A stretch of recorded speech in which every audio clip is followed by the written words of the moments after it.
bon salaamaaleykum juste di remercier vraiment médias yi nga xamante ne ñoo ñëw fii couvrir suñu événement bi nga xamante ne mooy randonnée pédestre bi ñu organisé aujourd'hui le 12 du mois de mai 2022 ici à Ouakam ñi ko organisé mooy association yoon wi mu am ñu ko si accompagner lu mel ni comme Peacock Investissement Peacock dafa nekk benn société immobilière boo xamante ne dañuy jaay ay villas yu mucc ayib et les villas sont pas chères vraiment vous avez la possibilité aussi de venir visiter notre site et on va vous amener aller-retour donc les mercredis et les samedis donc il faut prendre contact avec le service commercial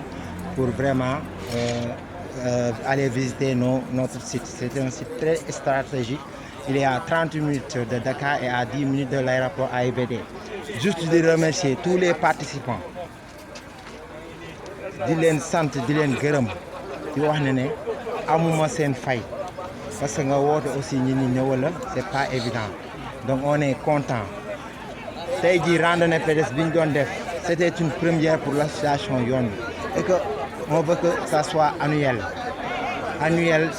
une date annuelle pour l'association yoon wi donc tey jii nii c'est une première inchallah la prochaine je pense que mooy ëpp ampleur mooy ëpp influence donc di remercier ñëpp pour commencer notre directeur général je le remercie de passage Adil Blise qui nous a permis vraiment de prendre beaucoup de choses en charge donc on remercie Peacock Investissement avec la direction générale sans pour autant oublier le DER monsieur Taha Jalouli le DRH monsieur Diop Djibi et la comptabilité tout le monde la directrice commerciale madame Ndiaye Marie donc de remercier aussi le club des randonneurs le président de la ligue je remercie aussi monsieur Dia je remercie ceux qui ont couvert cet événement les médias qui sont là aussi cette TV je pense bien et vraiment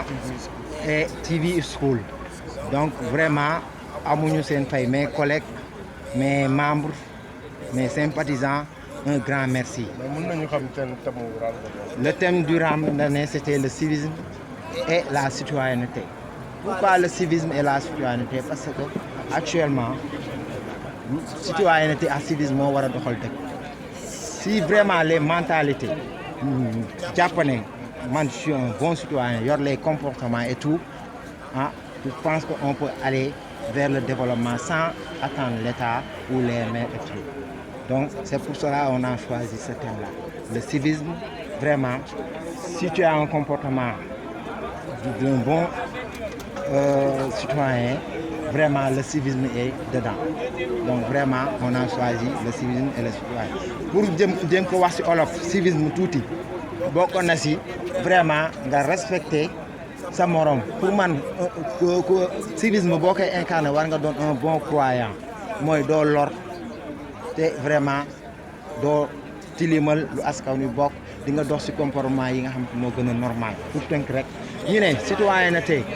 un bon citoyenneté bokk na ci ki nga xamante ne moom mooy doxal goxam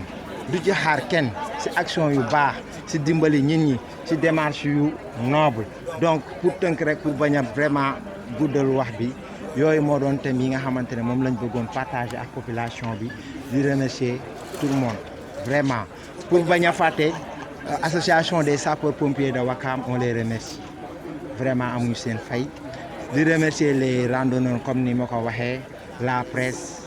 tout le monde vraiment su ma fàttee ñu jéggal ma xam ne vraiment nit moo mat